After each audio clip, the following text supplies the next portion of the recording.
Parlons Sport, c'est tous les lundis sur Radio Soleil. Allez, de retour dans Parlons Sport sur Radio Soleil. Nous allons parler d'un club qu'on connaît un petit peu sur l'antenne de notre radio pour avoir fêté notamment le centenaire l'année dernière ou encore pu commenter aussi ce joli tour de Coupe de France face à Rodez l'an passé. On va revenir sur la saison. On va parler aussi de la Coupe de France pour l'US Liffré qui jouait donc son troisième tour pour cette saison 2024-2025 du côté donc de Cesson.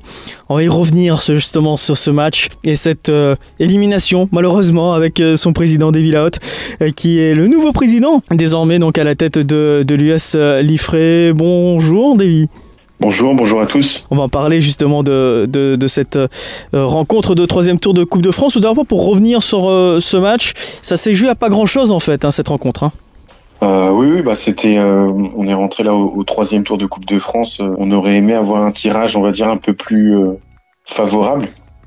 Surtout recevoir. Donc là, c'était un des pires tirages possibles, on va dire. Donc se déplacer chez une N3, qui plus est Cesson, avec une petite notion de derby, de rivalité, en bon état d'esprit bien sûr, mais c'était un match très fermé, 0-0 à la mi-temps, peu d'occasions. On voyait que Cesson avait plus l'habitude du niveau supérieur, donc ils avaient pour la plupart du temps le ballon. Après, on va dire que quand ils ont marqué le but à un quart d'heure, 20 minutes de la fin, ça nous a un petit peu libérés. On a réussi à égaliser pour aller chercher les tirs au but. Et après, les tirs au but, voilà, c'est clairement la loterie du foot. Ça aurait pu basculer des deux côtés. Dommage pour nous. On sort cette saison avec au premier tour pour nous directement, alors que l'année d'avant, on avait fait un beau parcours. C'est comme ça. Alors c'est vrai qu'on est resté, nous, du côté de Liffré avec cette opposition face à Rodez aussi au mois de novembre dernier. Alors il y a aussi, comme tu le disais, cette séance de tir au but qui maintenant ne pardonne plus. Désormais, la séance de tir au but vient juste après les matchs dans le temps réglementaire. Donc on s'y était préparé un petit peu parce que c'est vrai que c'est un match qui arrive tôt, ce tour de Coupe de France pour l'US Liffré, mais également pour Cesson. Qu'une seule division vous sépare quand on regarde hiérarchiquement. Oui, bien sûr, mais il y a quand même un monde d'écart immense entre la R1 aujourd'hui et la N3.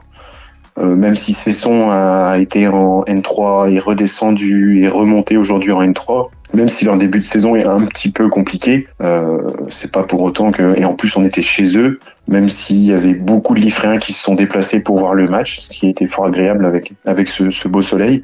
Ça l'a pas fait, mais c'est pas gravissime. On peut pas faire des parcours tous les ans en Coupe de France quand on est une R1.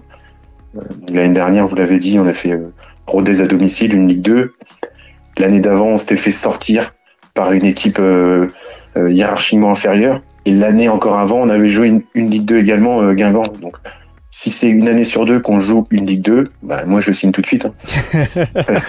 Pour l'année prochaine, on va scruter forcément cette Coupe de France du côté de Liffré, si j'ai bien compris, du côté des sangliers. C'est dans l'ADN du club. De toute façon, j'ai l'impression, depuis le nombre d'années, Liffré a souvent fait des parcours, des 5 fois au 7e tour. C'est quand même énorme, dont 2 Ligue 2. Il n'y a pas beaucoup de clubs en R1 Bretagne, voire même peut-être en R1 France, on va dire, qui ont cette chance au tirage.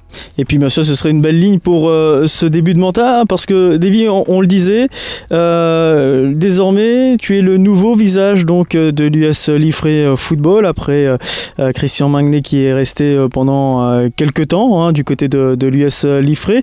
Comment s'est passée justement cette passation de pouvoir du côté de l'US Liffré? On peut dire aussi que tu es encore jeune, notamment.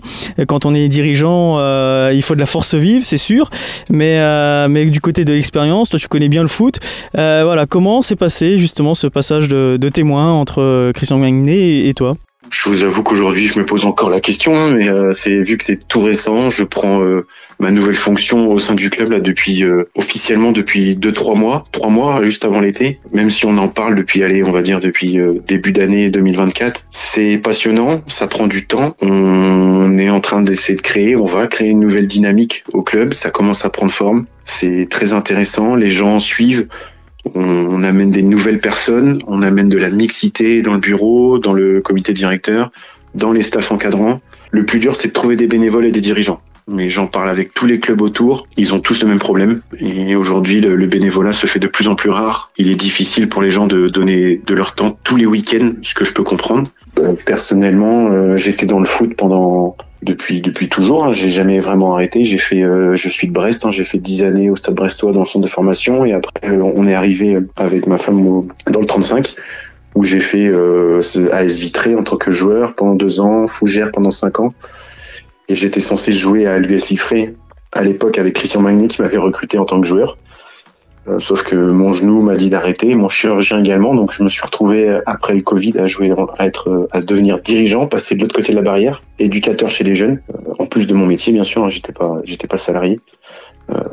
Les U14, les U16, les U17, et puis rentrer dans le bureau, être dans la commission partenaire. Et Christian Magnet, au bout de 16 années de présidence, avec un travail énorme entre passer de la D1 district à la régionale 1, m'a demandé est-ce que ça t'intéresse, et j'ai eu cette réponse oui, ça m'intéresse.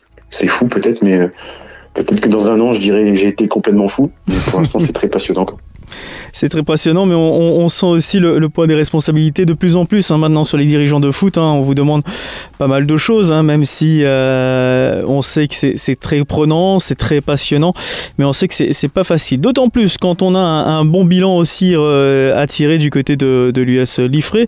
On peut revenir aussi sur la structure de ce club qui évolue désormais en Régional 1, donc comme tu le disais, depuis le début de saison avec un bon bilan, même s'il y a eu que 3 matchs de jouer. Et bien sûr, on va mettre de côté ce résultat de Coupe de France. Mais il y a aussi d'autres divisions. Il y a aussi les féminines, il y a aussi les jeunes. Donc, comment on fait encore aujourd'hui lorsqu'on a une équipe comme ça, plutôt un club très dynamique, pour chapeauter tout ça, parce qu'il faut aussi du monde, comme tu le disais, des bénévoles, mais ça prend du temps, ça prend de l'énergie aussi. Alors, quelles sont tes ressources, toi ? Quelles sont tes qualités pour justement tenir ?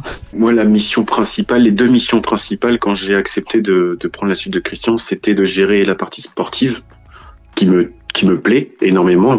Je suis toujours je suis un compétiteur. Aujourd'hui, j'ai 34 ans. Si je pouvais, je serais encore sur le terrain. Malheureusement, c'est comme ça, je ne peux pas. J'essaie de jouer un petit peu avec les vétérans le vendredi soir. Maintenant, le bureau qu'on avait est resté à 90% le même. C'est-à-dire que les personnes d'expérience avec énormément de passifs au club et qui ont des métiers à forte responsabilité sont toujours présentes.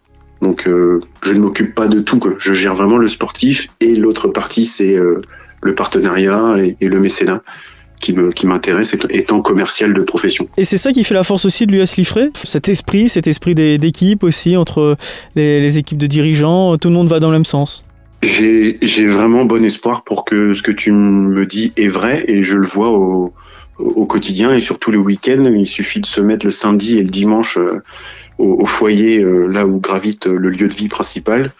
Le nombre d'équipes, aujourd'hui on arrive à 40 équipes, les parents, les dirigeants qui accompagnent, les joueurs qui arrivent, les Liffréens et tous les habitants de la communauté de communes autour.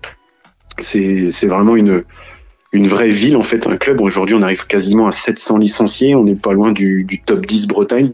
C'est énorme, et si on avait derrière encore plus d'infrastructures, encore plus de dirigeants, on pourrait augmenter. Malheureusement, on se retrouve bloqué par la force des choses. C'était beaucoup de temps, mais beaucoup d'investissement de la part des dirigeants. Si vous voulez un chiffre, notre secrétaire avait imaginé une fois le nombre d'heures, enfin pas imaginé, il avait calculé le nombre d'heures de bénévolat, et ça représentait, c'était comme si on était une société de 23 personnes à temps plein. C'est vraiment énorme, et ça demande aussi du temps pour les dirigeants, du temps pour les joueurs aussi. On va en parler aussi un petit peu des joueurs et des encadrants. Il y a ce championnat de R1, forcément, on va y revenir, l'équipe Fagnon y évolue.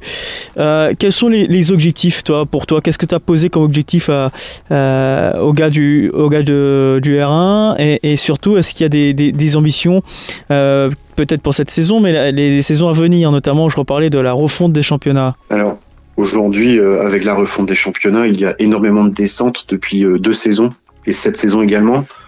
L'année dernière, il y avait 4 descentes sur 12 dans le championnat de R1. Cette saison, il y a 4 descentes sur 14 équipes en R1.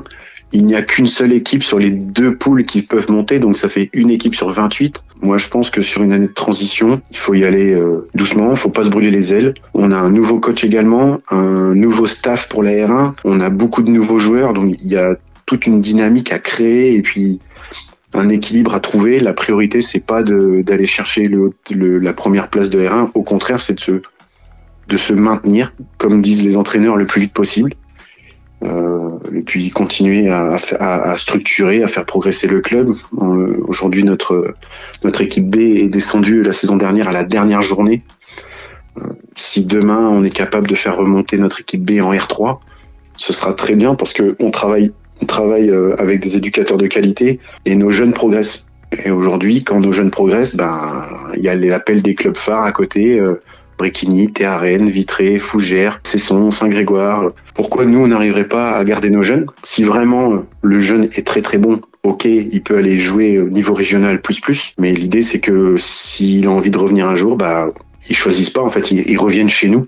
Il a envie de revenir chez nous naturellement parce qu'il a progressé à Liffré, il a été voir ailleurs et puis il revient à Liffré. En tout cas, ce qui est sûr, c'est que vous allez faire le maximum de votre possible pour aller plus haut. Ça, j'ai bien compris de ta part, Davy. Et puis, bien sûr, on pense aux autres équipes, parce que cette équipe sur de Liffré, du moins du côté des seniors masculins, avec cette équipe de R1, en D1, en D2, et puis en D4 aussi, on les oublie pas. Les jeunes, bien évidemment. Et puis, les féminines aussi, qui malheureusement ont aussi vu la porte de sortie en Coupe de France.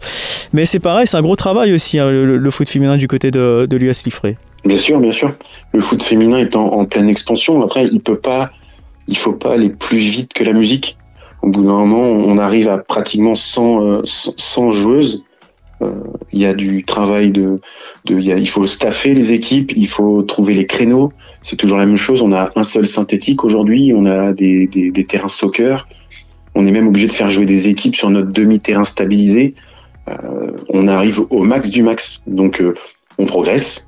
On a une personne au sein du club qui vient de rentrer pour passer un diplôme en apprentissage avec les féminines. On a une personne qui est responsable, Sylvain, qui fait un travail exceptionnel auprès des féminines. Hier, le foot féminin à Liffré a été mis en avant. On a reçu le Stade Rennais en Coupe de France. À vue d'œil, il y avait allé entre 250 et 300 personnes au match. C'est énorme. Et il faut continuer à développer la chose sans mettre, je redis une expression un peu bateau, mais sans mettre la charrue avant les bœufs. Allons-y tranquillement, ça va bien se passer. Alors c'est peut-être ton mot fétiche pour cette saison et pour bien sûr ton nouveau mandat. Mais ici, il fallait justement adresser un petit mot à tes éducateurs et à tes joueurs pour cette saison. Et puis bien sûr pour ce mot de bienvenue de ta part. Quel serait-il ce mot-là ? Souvent quand j'écris des messages à la plupart des éducateurs ou des joueurs, je leur ai dit j'ai mis ma tête tout en haut de l'organigramme et petit à petit je prends conscience de la charge, de la lourdeur que ça peut me prendre en termes de temps. Maintenant, eux, les éducateurs, les salariés, les apprentis, les dirigeants et même les bénévoles, ce sont eux la vitrine du club parce que les parents et les joueurs voient en premier lieu les coachs. Alors que moi, je suis, on va dire, dans l'ombre, quoi. Je suis pas du matin au soir au bord des terrains et c'était le deal depuis le début, quoi. Ils font du très bon travail et je leur dis tout le temps, on avance. Mais on avance bien. Davy, mais merci beaucoup de nous avoir accordé quelques minutes, en tout cas sur l'antenne de Radio Soleil, avec malheureusement cette élimination en Coupe de France, mais il reste encore sur d'autres échéances à venir, avec notamment l'équipe de R1 et puis bien sûr la Coupe de Bretagne désormais. Il faudra veiller à ça aussi maintenant. Et puis donc ce championnat de R1, si je dis pas de bêtises, ce week-end vous jouez contre Breteuil. C'est ça, déplacement à Breteuil, dans une poule de R1 très homogène où j'ai l'impression que tout le monde peut battre tout le monde, donc on va bien voir, on va bien se préparer. David Lepalec va bien préparer son équipe pour aller, pourquoi pas, faire un résultat à Breteuil, on l'espère. Et on va y faire une belle saison, aussi également en Coupe de Bretagne, où l'année dernière on a perdu en quart de finale à Saint-Renan. Pourquoi pas faire la même chose, voire plus. Exactement. Merci beaucoup encore, Davy Lahaute, donc nouveau président donc de l'US Liffré. Merci encore de nous avoir accordé quelques minutes et on va suivre bien évidemment les résultats tout au long de cette saison des Sangliers. Retrouvez en replay et en podcast tous les reportages et interviews de Parlons Sport sur le www.radiosoleil35.com.